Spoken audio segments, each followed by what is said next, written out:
ایک عورت کا شوہر روزانہ کسی نہ کسی مہمان کو گھر لے کے آ جاتا، بیوی کو کہتا اس کے لیے کھانا تیار کرو۔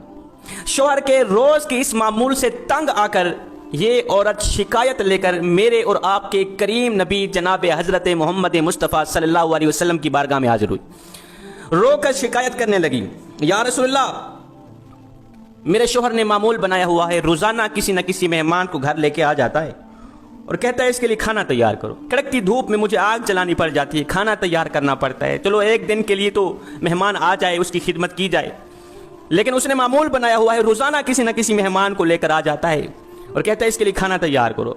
میں تو آگ جلا جلا کے خود جل گئی، آقا میں یہ تکلیف برداشت نہیں کر سکتی، میں یہ دکھ برداشت نہیں کر سکتی، یا رسول اللہ آپ کے دروازے پر آئی ہوں، آپ مجھے کوئی ایسا طریقہ بتائیں جس کو اپناتے ہوئے میں آپ کے فرمان پر عمل کروں، آپ کے طریقے پر عمل کروں، میرے شوہر کے اندر جو یہ عادت ہے روزانہ کسی نہ کسی مہمان کو لے کر آ جاتا ہے، یہ عادت ختم ہو جائے۔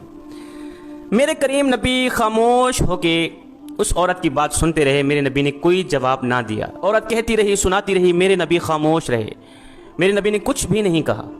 کریم نبی کے لبوں پر خاموشی دیکھ کر یہ عورت خود خاموش ہو کے واپسی چلی گئی۔ جب گھر میں گئی دوسرے دن میرے کریم نبی نے اس عورت کے شوہر کو بلایا، کہا کہ کل میں آپ کے گھر کا مہمان بننے والا۔ وہ تو خوش ہو گیا، دوڑ کر گیا، اپنی بیوی کو کہا کل اللہ کے نبی ہمارے گھر کے مہمان بننے والے ہیں، کل آپ نے کھانا تیار کرنا ہے۔ وہ عورت بھی سن کر بڑی خوش ہوئی، صبح اٹھتے ہی اس نے تیاریاں شروع کر دی، کھانے بنانے شروع کر دی۔ میرے کریم نبی نے وہاں کھانا کیا کھانا تھا، میرے نبی تو وہاں ان کو سبق دینے جا رہے تھے، ان کی آنکھوں سے ان کو کچھ دکھلانے جا رہے تھے۔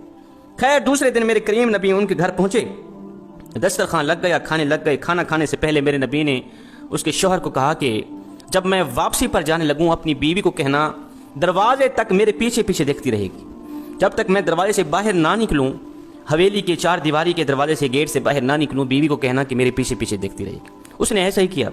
خیر میرے کریم نبی نے کچھ کھانا تناول فرمایا۔ کھانا کھانے کے بعد میرے کریم نبی دعا کرتے ہوئے اٹھے۔ اب یہ عورت میرے نبی کے فرمان پر عمل کرتے ہوئے اس عورت نے میرے نبی کے پیچھے پیچھے دیکھنا شروع کیا۔ دیکھتے ہی یہ عورت بے ہوش ہو گئی، اس کو ایسا منظر نظر آیا کہ تاب نہ لا سکی، برداشت نہ کر سکی، بے ہوش ہو گئی۔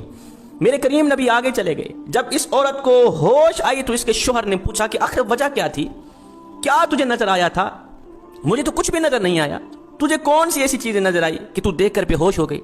اس نے کہا جب میرے نبی کمرے سے باہر نکل کر حویلی کے چار دیواری کے دروازے تک جا رہے تھے تو میں نے دیکھا کہ نبی کے پیچھے سانپ، بچھو، کیڑے مکوڑے اور بھی کافی ساری بلائیں تھیں، نبی کے پیچھے پیچھے جا رہی تھی۔ دوسرے دن یہ دونوں میاں بیوی نبی کی خدمت میں حاضر ہوئے۔ اس عورت نے پوچھا آقا آخر وجہ کیا تھی؟ میرے نبی نے فرمایا میں صرف تمہیں دکھلانے کے لیے گیا تھا کہ مہمان جو گھر میں آتا ہے، ایک تو وہ اپنا رزق ساتھ لے کر آتا ہے، وہ تمہارا کچھ بھی نہیں کھا کے جاتا، وہ اپنا رزق ساتھ لے کر آتا ہے۔ دوسری بات یہ ہے کہ جب وہ جاتا ہے تمہاری بلاؤں کو بھی ساتھ لے کے جاتا ہے، تمہارے گناہوں کو بھی ساتھ لے کے جاتا ہے، تمہارے اوپر جو مصیبتیں ہوتی ہیں یا آنے والی ہوتی ہیں ان تمام چیزوں کو ساتھ لے کے جاتا ہے۔